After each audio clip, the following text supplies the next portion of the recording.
Hello and welcome to World Talks, where every word matters. I'm your host, Sasha Farbach. Now, the turmoil in Georgia continues as crowds fill the streets, protest against what they see as an illegitimate transfer of power. The ruling Georgian Dream party, following elections widely considered fraudulent, has gone one step further by pushing for a new president to replace Salome Zourabichvili. The pro-Western leader staunchly opposed to the ruling camp's Kremlin-friendly leanings. Now, shortly after the far-right NATO critic, Mr. Kavelashvili, was sworn in, Mrs. Zourabichvili left the presidential palace, but vowed to continue her role as the nation's leader. So, is Georgia's democracy truly lost, or can the spirit of liberty still prevail? Joining us now is Tina Bokuchava, Chair, United National Movement. Thanks so much for joining us here on TVP World. Thank you for having me. Now, I just want to share with you, I think, a recent quote by Salome Zourabichvili, and she has said this on the weekend. So this election, and hence the inauguration of the president, is not valid, so I remain president and continue to do my job. That is what everybody has to know. So with this kind of statement, now we have two presidents, or one president. What is the next step? What does the world now, and who do we deal with when we deal with Georgia?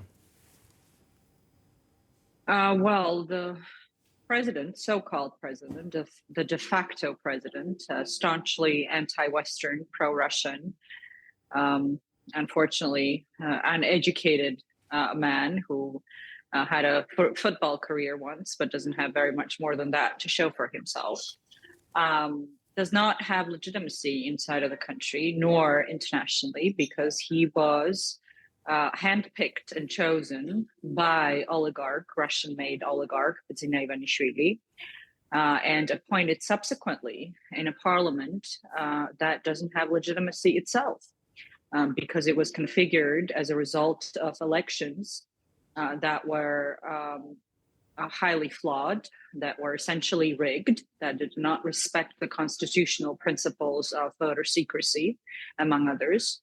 Therefore, the man that your viewers are seeing on their screens right now does not have the legitimacy of the Georgian people. Therefore, the only person that the international community should continue to deal with is indeed President Salome Zourabichvili and the democratic opposition of Georgia. Mm-hmm. Including Unity National Movement, which is the party that I represent, the founding leader of which, unfortunately, continues to be incarcerated on political grounds, President Mikhail Saakashvili, for the fourth year. So, I think it is clear who the international community should continue to deal with, and that is those democratic forces that have legitimacy and the public trust of the Georgian people, and that certainly is not the de facto chosen, handpicked so-called president of Tina Bokuchava.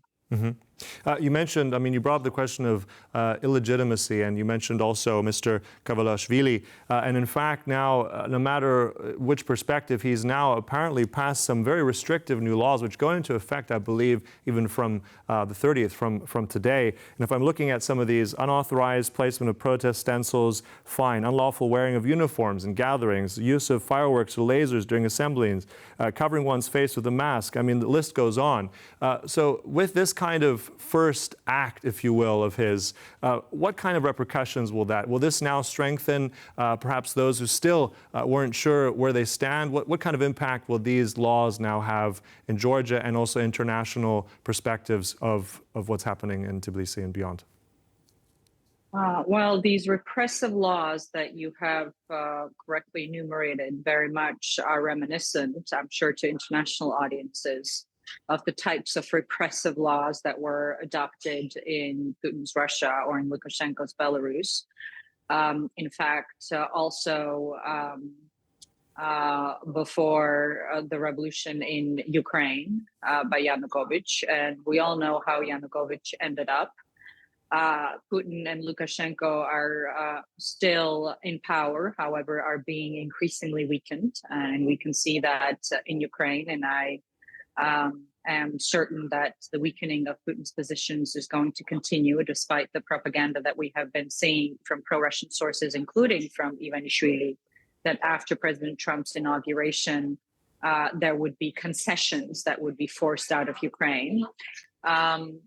So these laws are very much reminiscent of the autocrats of our region, but they are not going to intimidate or stop the Georgian people that have been out in the street for over a month, protesting and fighting courageously for our European future. Mm-hmm. But it does also look, there's an impasse. I mean, at the same time, not so long ago, European leaders gathering, foreign ministers also gathering in Brussels. Sanctions was something that they couldn't agree upon. We know that likely Hungary and also Slovakia would veto that. It seems that there's an impasse of what Europe can do or is willing to do at this point. So what can be done at this point? I mean, what more can be done from a European perspective? Also, I want to ask your opinion on these recent sanctions by the U.S. Treasury Department against the founder of Georgian Dream, Mr. Kavelashvili.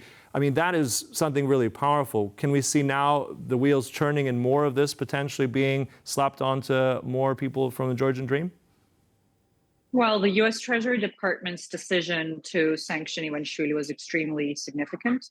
It's something that the democratic opposition, civil society has requested and worked on for years on end. And I'm glad that it has finally come. These are very significant financial sanctions that include all assets that Ivanishvili owns. He cannot conduct any transactions, including involving the US dollar.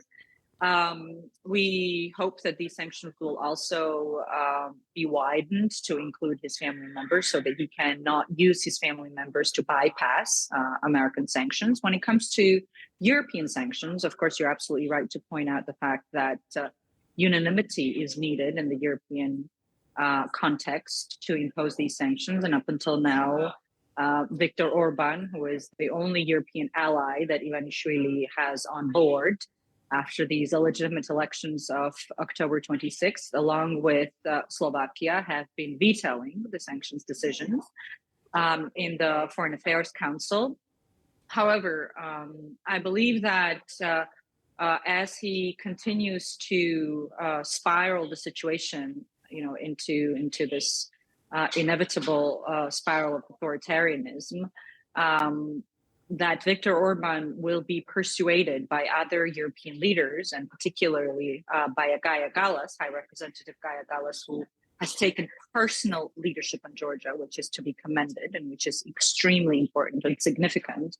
And it's a bit of a change after High Commissioner Joseph Borrell, who represented the previous commission. So I believe Viktor Orban will also turn in recognition of the fact that there is European consensus against the recognition of this illegitimate government and against reverting to business as usual with this openly pro-Russian authoritarian government that has now been sanctioned by the United States. And it's a policy that the US will continue after the inauguration of President Trump, which has been sort of the last saving grace, according to the propaganda narratives of Bidzina Ivanishvili and the Georgian Dream. However, the statements that we've been seeing from Congress and the Senate, including from Trump supporter lawmakers of the United States, Helsinki Commission Chair Joe Wilson and others, I think it's abundantly clear that this policy will continue from the United States. So I also expect Mr. Orban to turn, so to speak, and to see equivalent sanctions coming from the European Union, which will be an important pressure point in Ivanishvili, and eventually he will have to concede and he will have to fulfill the only demand that currently the Georgian people have standing on Rustaveli Avenue, the very avenue that you're showing your viewers right now in front of the Parliament of Georgia, and that is to call new elections that will revert Georgia on its European path. Mm-hmm.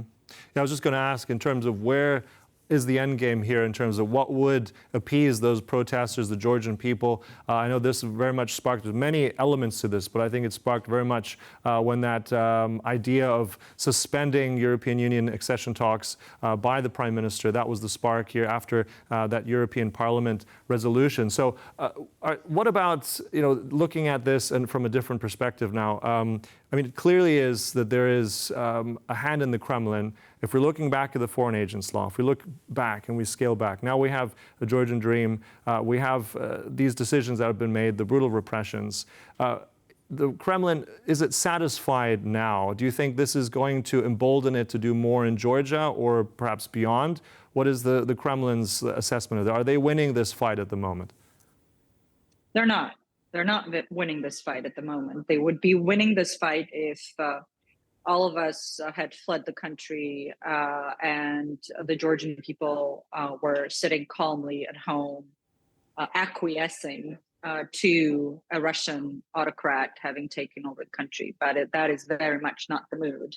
And that is very much not the expectation that we have and that the world should have, which is why we need Western support to embolden not Putin, but to embolden and support the resilience of the Georgian people.